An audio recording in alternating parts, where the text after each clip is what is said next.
Global star Ram Charan RRR లాంటి epic block buster తర్వాత solo హీరోగా చేస్తున్న latest movie game changer Shankar direction లో తెరకెక్కుతున్న విషయం అందరికీ తెలిసిందే. భారీ అంచనాల నడుమ సినిమా సంక్రాంతికి రిలీజ్ కి సిద్ధమవుతూ ఉండగా శంకర్ డైరెక్షన్ లో వచ్చిన రీసెంట్ మూవీస్ అంచనాలను అందుకోకపోవడం, రామ్ చరణ్ మెగాస్టార్ చిరంజీవితో కలిసి చేసిన ఆచార్య డిజాస్టర్ అవ్వడంతో ఆ ఇంపాక్ట్ లు ఈ సినిమా మీద ఉన్నప్పటికీ ఎక్కడో సినిమా అంచనాలన్నింటినీ మించిపోయి బాక్సాఫీస్ దగ్గర దుమ్ము లేపుతుందని అందరూ ఆశిస్తున్నారు. ఇక ఓవర్సీస్ లో సినిమా రిలీజ్ 25వ రోజు ముందు నుండే అడ్వాన్స్ బుకింగ్స్ స్టార్ట్ అవ్వగా సినిమా బుకింగ్స్ ట్రెండ్ బాగానే కొనసాగుతూ ఉన్నప్పటికీ recent biggest pan India movies తో పోల్చితే మట్టుకు బుకింగ్స్ ట్రెండ్ చాలా వీక్ గానే కనిపిస్తూ ఉంది. రిలీజ్ కి ఇంకా 23 రోజులు ఉండగానే నార్త్ అమెరికాలో ఈ సినిమాకు $1,00,000 కి పైగా వసూలు సొంతమయ్యాయి. యూకే లో కూడా అద్భుతమైన ట్రెండ్ ను చూపెడుతూ ఉన్న ఈ సినిమా టోటల్ ఓవర్సీస్ లో $200,000 దాకా వసూలను సాధించినట్లు అంచనా. కానీ అదే సమయంలో అమెరికాలో చూసుకుంటే 23 రోజుల ముందు దేవర సినిమా 92 షోలతో $160,000 పైగా ను వసూలు చేసింది.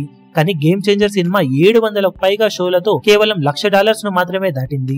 అదే టైంలో కల్కి కానీ పుష్ప 2 సినిమాలు కానీ ఎక్స్ట్రాడినరీ ట్రెండ్ ను రిలీజ్ 25 రోజుల ముందు నుండే చూపించాయి. గేమ్ చేంజర్ సినిమా మీద బస్ డీసెంట్ గా ఉన్నప్పటికీ అది నెక్స్ట్ లెవెల్ కి వెళ్ళాలి అంటే సినిమా అఫీషియల్ ట్రైలర్ అంచనాలను భారీగా మించిపోవాల్సిన అవసరం ఎంతైనా ఉంది. ప్రస్తుతానికి బుకింగ్స్ పై Ram Charan previous movie impact అలాగే శంకర్ ప్రీవియస్ మూవీస్ ఇంపాక్ట్ అయితే కనిపిస్తూ ఉంది. కానీ ఒక్కసారి ట్రైలర్ రిలీజ్ అయ్యి మంచి టాక్ ను సొంతం చేసుకుంటే ఖచ్చితంగా బాక్సాఫీస్ దగ్గర లెక్కలు మారి గేమ్ చేంజర్ సినిమా జోరు చూపించడానికి అవకాశం అయితే ఎంతైనా ఉంటుందని చెప్పవచ్చు. ఈ వీడియో మీకు నచ్చినట్లయితే లైక్ చేయండి, షేర్ చేయండి, ఛానల్ ను సబ్స్క్రైబ్ చేయడం మాత్రం మరవకండి. ఏ చిన్న అప్డేట్ ను మిస్ అవ్వకూడదు అనుకుంటే బెల్ ఐకాన్ ను ప్రెస్ చేయండి.